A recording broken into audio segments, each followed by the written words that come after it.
Bada boom. NBA players who were struggling to stay in the NBA past years and this year showed up and saved their careers. Let's get to the video. If this video is longer than 5 minutes and 30 seconds, you have the right to dislike the video. Let's get into it. At number 9, Dwight Howard. So this season, Dwight Howard for the Lakers has balled out, has been a great backup center, a great rebounder, and could be a starting center on any other team. But before this season, where was Dwight Howard? Do you guys remember where he played last year? That dude played for the whole Southeast Division and was looking like he was going to get kicked out the league in coming years with no ring. Now this season, he's balling. He might win a championship. He saved his career. Next, at number 8, I know it says 80, I'm on a budget, but at number 8, Malik Beasley.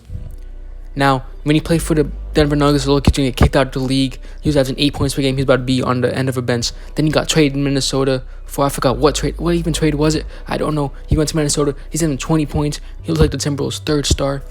He's balling, man. He deserves to be on this list. He should be a starter in anywhere in the league. He could shoot the ball lights out. All right, number 7. Let's get it. Markelle Fultz, the guy that got drafted number 1 in the 2017 NBA draft, right over Jason Tatum, which was a complete mistake. The Sixers are dumb. That process is terrible. But that guy forgot how to shoot. Look at that shooting form. What is that? Then he got traded to Orlando. He's putting up 12 points per game, 5 assists. Now he's looking like the Magic's future point guard. He's balling. He's making the Sixers regret what they have. Who are they starting on? Shake Milton. Shake Milton starting the playoffs. He's getting playoff minutes. Come on now. That's terrible. Next. At number 6, it's former Boston College guard Jerome Robinson. He got drafted by the Clippers a couple years back when they had 2 draft picks, which one was Shai Gilgeous-Alexander, one was him. He looked like a complete bust, nothing coming out. Then he got traded in Isaiah Thomas trade, and now in Washington, he could do a little better, but at least right now he's proven that he could be on an NBA roster. Maybe he'll be nothing more than a role player in the future, but he saved his career by at least being on the roster. At number 5, it's Hassan Blockside. Now, he got traded last season from Miami to Portland in a trade that gave Portland a starting center while Jusuf Nurkic was injured, and he fit that role perfectly. He went back to being Blockside after being criticized in Miami by giving up after he gave the contract, and after being because of being a stat star. For this season, having 16 points, 14 boards, like 3 blocks. He proved that he could be a starting center in the league. He might not be your starting center on a championship team, maybe on the bench, but actually, he's proved that he is more than a one-year wonder. At number 4, you know who's going to be on here. Hassan Whiteside's teammate, Carmelo Anthony. If the definition of save someone's career was a thing, he'll be the picture of it. Carmelo Anthony last year he got waived from the Houston Rockets after he was a scapegoat for them being trash when they were just trash. Then it looked like no one was going to sign him, like he was going to be out of the league like Allen Iverson. Then this year, Portland gave him a chance, and boom, he's a starting small forward. They're making a push for the playoffs. He's destroying teams with his 3. Honestly, this is the best Melo we've seen since New York days, and even he's looking better than he was back in the later New York days. He saved his career, and he inspired me to make this video. Well, he didn't, but he's one of the reasons. At the 2-minute warning, at number 3, from the New York Knicks, Frank Ntilikina. Ever since he was drafted, he was treated as a bust. He was after 4 or 5 over Dennis Smith Jr., and everyone thought that the Knicks had taken him. Now, Dennis Smith Jr. is on the same team as Frank, and New York Knicks fans themselves think that Frank's better. Even though Frank has long ways to being good, this year he made strides. He's shooting better. He's being a better facilitator. He's scoring a little better. And maybe he may never be a top 5 pick. Like, he never will fulfill it. But he, one day, will be a good bench player on a maybe championship team.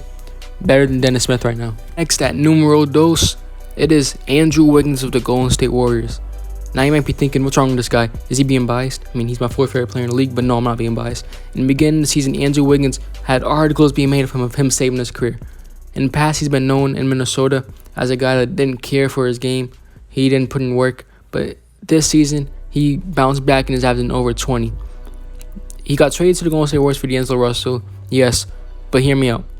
Now he's playing in a role with Steph Curry and Klay Thompson, with him being a 3rd option catch and shoot. A role that Harrison Barnes fulfilled in a couple years back. Who's to say that he's not going to win a championship? He's in a team that will win a championship in my eyes next season. And he's going to average, 15, 18, 20 points per game. In my opinion, he's better in the situation now than he was in Minnesota last season. He saved his career by, 1, putting up stats in the beginning of the year, and 2, now being on the Warriors, and now might win a championship. Now at number 1, the guy that inspired me to make this video, McLemore. McLemore of the Houston Rockets. When he got drafted by Sacramento Kings, he was thought to be the next Ray Allen. Then he did not become that. He became a bust. He was out of the league. Now he's back in Houston. Now he's shining under James Harden, Russell Westbrook's wing, under Mike D'Antoni's offense. He's able to shoot the lights out. He's been able to average 8 points per game, 9 points a game, 10 points per game. He's been balling, honestly. The position that he's in his career now is better than he was a year ago. And even though he didn't become the next Ray Allen, he's been a pretty good NBA player as of late. I know that I passed the 5-minute, 30-second mark, but I was capping. Please don't dislike the video. Please make sure to like, comment, subscribe, know the vibe. Just please do it for me, man. I put effort into the video. If you liked it, please like. If you didn't like it, don't dislike. Just leave, man. Just give me a view.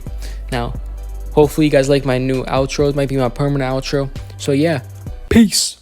The mixtapes got a little Hank, a little Drake, a little something bumping, thumping on the wheel ride. The mix and our drinks a little stronger than you think. So get a grip, take a sip of that feel right. Trucks jacked up, flat bills flip back. Yeah, you can find us where the party's at.